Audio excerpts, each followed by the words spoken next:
मैं संभल भी जाऊंगा और जो पीड़ित लोग हैं उनकी मदद भी करूंगा। और मेरे पत्रकार साथी, आपसे बेहतर कौन जानेगा यमुना किनारे क्या हुआ है। एक पत्रकार के पूरे कपड़े उतार दिए थे, याद है कि नहीं याद?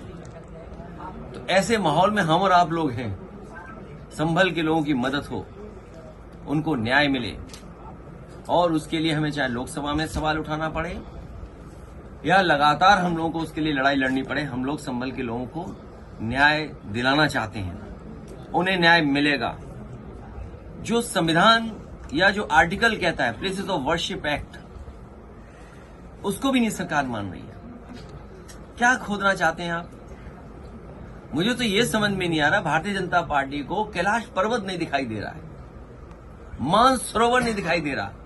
इन भारतीय जनता पार्टी के लोगों से कहो कि चलो मानसरोवर की ओर, चलो कैलाश पर्वत की ओर, हम आपका साथ देंगे। हो अगर हिम्मत उनमें हो, उनमें बहादुरी, तो चल के दिखाएं। ये कमजोर पे अन्याय कर सकते हैं, ताकतवर के ये पैर छूते हैं, ताकतवर के आगे सामने झुक जाते हैं। अभी लोकसभा में विदेश मंत्री ने जो स्टेटमेंट दिया था चीन को लेकर के, सबसे पहले मैं खड़ा हुआ, कहा कि रिजांगला जो मेमोरियल है उसके बारे में क्या कहना चाहते हो आप? सरकार रिजांगला मेमोरियल के बारे में नहीं कह पा रही। मैं आपसे कहता हूं, ये जितने भारतीय जनता पार्टी के नकली देशभक्त घूम रहे हैं, उनसे पूछिए, चीन की सीमा पर रिजांगला जो मेमोरियल बना था, चीन की फौज ने आकर के तोड़ दिया।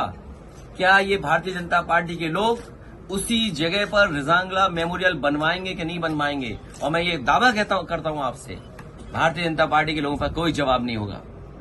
वो कभी कुछ नहीं कह सकते, क्योंकि चीन बहुत ताकतवर देश है। भारतीय जनता पार्टी की हिम्मत नहीं है उनके लोगों को कि जाकर के कुछ अपने रिजांगला के बारे में कह दें, कैलाश पर्वत के बारे में कह दें, मानसरोवर के बारे में कह दें। और मैं आज आपके सामने कह रहा हूं, ऑन रिकॉर्ड कह रहा हूं, वो दिन आएगा जब चीन आपको मानसरोवर नहीं जाने देगा, कैलाश पर्वत की ओर नहीं जाने देगा, क्योंकि उन्होंने बड़े पैमाने पर मिसाइल्स का कारखाना वहां लगा दिया है। ये बात अगर गलत है तो बीजेपी के लोग कहें आकर के। केवल 12 किलोमीटर सड़क बनी थी, नेपाल ने आपके खिलाफ खड़ा कर दिया था, नेपाल को चीन ने। लिपू लेक को लेकर के 12 किलोमीटर सड़क बनी थी, अगर आपको याद हो, नेपाल को आपके खिलाफ खड़ा कर दिया था। ये बीजेपी के लोग केवल कमजोर पर अन्याय कर सकते हैं, ताकतवर के सामने ये झुक जाते हैं। चीन के खिलाफ नहीं बोलेंगे, क्योंकि इन्हीं के लोग सबसे ज्यादा कारोबार चीन से कर रहे हैं। तो ये सवाल बड़े हैं जिसका जवाब बीजेपी के पास नहीं है, बीजेपी के पास जवाब नहीं दे सकते हैं। और मैं तो कहूंगा पत्रकार साथियों, आप भी चलना कैलाश पर्वत की तरफ, मानसरोवर की तरफ, हम सब लोग चलेंगे। आगे आगे बीजेपी वाले, पीछे प्रेस वाले, और प्रेस वालों के पीछे समाजवादी लोग चलेंगे, जिससे आप लोग लौट ना पाओ, आपको धक्का देकर के पहुंचा गया है।